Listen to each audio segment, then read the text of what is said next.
네, 오늘은 소요연서를 나누게 됩니다. 소요연서는 총 12권으로 되어 있고 이제 3번 나눠서 읽게 됩니다. 4권씩. 구약을 마지막 정리하는 말씀인 동시에 이 시간들은 그동안 읽어왔던 전체적인 구약 성경들을 한번 정리해 볼 수 있는 시간입니다. 그래서 먼저 성경 전체 구조를 오늘은 얘기를 먼저 해볼까 해요. 이 성경 전체는 구약 39권과 신약 27권으로 되어 있지 않습니까? 합해서 66권, 39, 27 이렇게 생각을 합니다. 이 39권의 구조를 보면 17권, 5권, 17권 그러면 17권, 5권, 17권 합하면 39권이 되고 이 17권이 역사서 앞부분, 그 다음에 중간에 5권이 성문서, 시가서, 마지막 17권이 예언서 이렇게 됩니다. 그러면 역사서 17권, 성문서 5권, 그 다음에 마지막 예언서 17권으로 묶여지고 처음 17권의 말씀 중에서 5권을 모세오경으로 볼 수 있죠. 창출, 레민신. 그 다음에 12권 여호수아부터 시작해서 여호수아, 사사기록기, 사무엘상하, 열왕기상하, 역대상하, 에스라, 느헤미야, 에스더까지 12권을 역사서라고 묶을 수가 있고요. 그 다음에 욥기, 시편, 잠언, 전도서, 아가서 5권이 성문서, 시가서 같은 말입니다. 그리고 예언서가 17권인데 예언서도 똑같이 5권을 묶어서 대예언서라고 합니다. 이 대예언서는 이사야, 예레미야, 에가, 에스겔, 다니엘까지 이건 분량이 많은 책이라고 해서 대예언서라고 합니다. 그 다음에 소예언서 12권이 연결됩니다. 이것은 분량이 작은 책이라고 볼 수가 있습니다. 자, 이렇게 되면 성경 구조가 좀 구약이 보이죠. 이제 신약은 이어서 설명할 것이고, 그럼 이 구약의 39권 가운데 17권, 5권, 17권이 있는데 이 17권인 것도 5권, 12권, 5권, 12권 이렇게 묶여진다는 것이고요. 자, 이게 구조가 들어오면 성경 읽기가 쉬워져요. 자, 그러면 오늘 읽는 이 예언서는 어떤 의미인가? 지금 계속 대예언서 읽어갈 때도 마찬가지였지만 하나님께서 우리를 사랑하시는데 공의의 하나님이시기 때문에 이게 복음의 핵심이잖아요. 그러니까 공의와 정의의 하나님인데 사랑의 하나님이니까 범죄에 대한, 죄에 대한 것들에 대해 심판하신다는 메시지와 함께 회복의 메시지를 같이 말씀하신단 말이죠. 그 회복을 결국에는 예언서 안에 담고 있다는 것입니다. 두 가지가 들어있고 궁극적으로는 이것이 메시아가 오셔서 예수 그리스도가 오심으로 공의를 이루고 사랑을 이루시는 이 두 가지, 십자가에서 죽으심을 통하여 우리 죄값을 치르는 심판을 당하시고 살려내시는 구원과 회복을 이루어주신다는 게 이 복음의 모든 변증인 겁니다. 이 구약이 설명하는 새로운 약속 신약으로 나아가는 변증이거든요. 자, 그러면 오늘 4개의 책을 간단히 한번 살펴봅시다. 호세아서는 여호와가 구원이시다. 예수 같은 이름 뜻이라고 했고, 호세아는 구원이란 말 자체입니다. 구원이다. 결국에는 하나님이 구원하실 것들을 보여주는데 이제 호암아트올 이렇게 하면 재밌어요. 호암, 호세아, 아모스 두 권은 북이스라엘, 즉 아수르에 멸망당하기 전에 북이스라엘에서 예언한 활동가들입니다. 예언자들입니다. 그러면 이 호세아가 구원이라고 했는데 어떤 내용입니까? 사랑의 예언자라고 할 수 있습니다. 타락한 아내가 되어버린 고멜, 즉 우상을 숭배하고 이 가늠하는 고멜을 끝까지 사랑함을 통하여 하나님께서 이스라엘을 그렇게 사랑하신다는 걸 보여줘요. 그래서 이게 총 14장인데요. 1장과 4장, 7장이 연결됩니다. 2장과 8장, 10장이 연결됩니다. 3장과 11장, 14장이 연결됩니다. 1장이 고멜의 간음인데 4장, 7장과 연결되면서 이스라엘의 죄에 대해서 말하시고 그 다음에 하나님의 거룩을 보여주는 말씀이죠.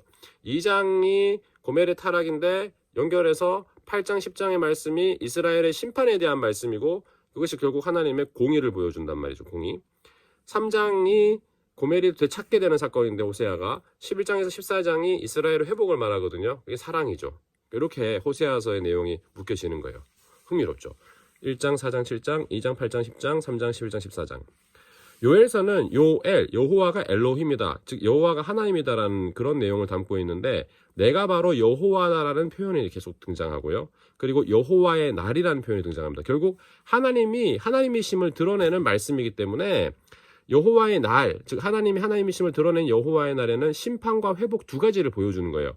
심판은 메뚜기 떼를 비롯해서 이 심판하는 내용들을 보여주고 그러나 회복을 보여주면서 우리가 너무나 잘 아는 말일에 정말 하나님께서 이 성령 가운데 함께 하셔서 너희 자녀들은 예언할 것이고 환상을 보고 이 사도행전에 나왔던 그 말씀이 요엘서 2장에 나오는 말씀이라는 것이죠. 성령의 회복. 결국 여호와의 날은 심판과 회복이 함께 들어있는 날인 거예요. 하나님의 그 은혜와 사랑이 공급될 것들을 보여주면서 또 모든 심판의 적나라한 모습을 함께 보여주는 여호와 하나님이 진짜 하나님이시다라는 것을 보여주는 말씀이 요엘서예요.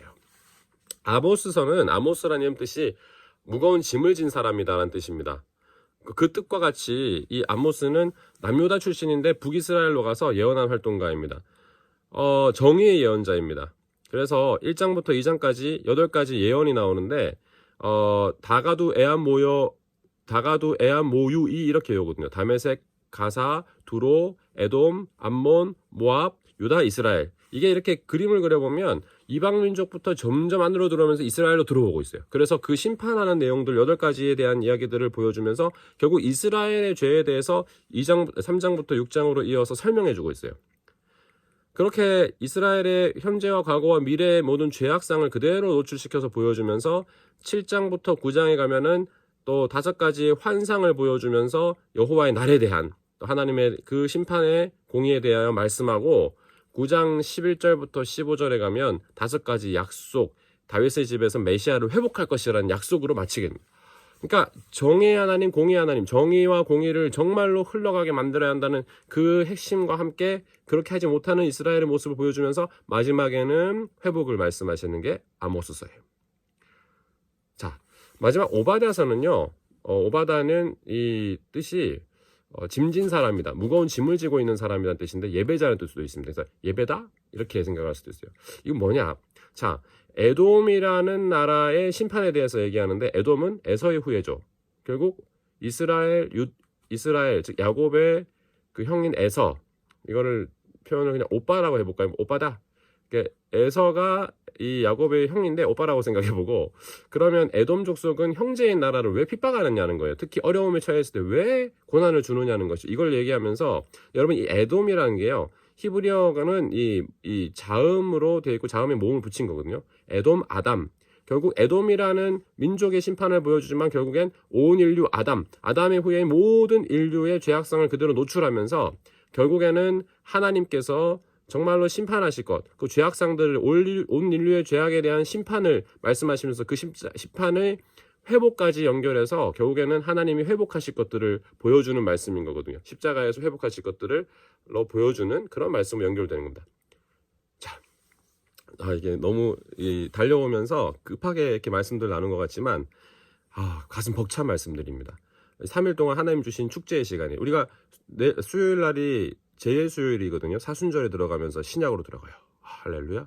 자, 그렇다 그러면 이 3일 동안 소회연서를 읽어가시면서 앞부분에 있는 구약 말씀들 다시 읽어가고 체크를 해가면 하나님께서 함께 하심을 경험합니다. 그러니까 이 오바댜서에서도 마찬가지입니다. 이 모두의 죄와 모두의 심판과 모두의 회복까지 나가는, 이게 다시 읽어갈 소회연서와 연결되거든요. 결국 이 예언서에는 하나님의 그 정의와 하나님의 사랑이 함께 보여지는 말씀입니다. 말씀 속에서 큰 은혜를 받으시고 오늘도 승리한 하루 되시기를 바랍니다.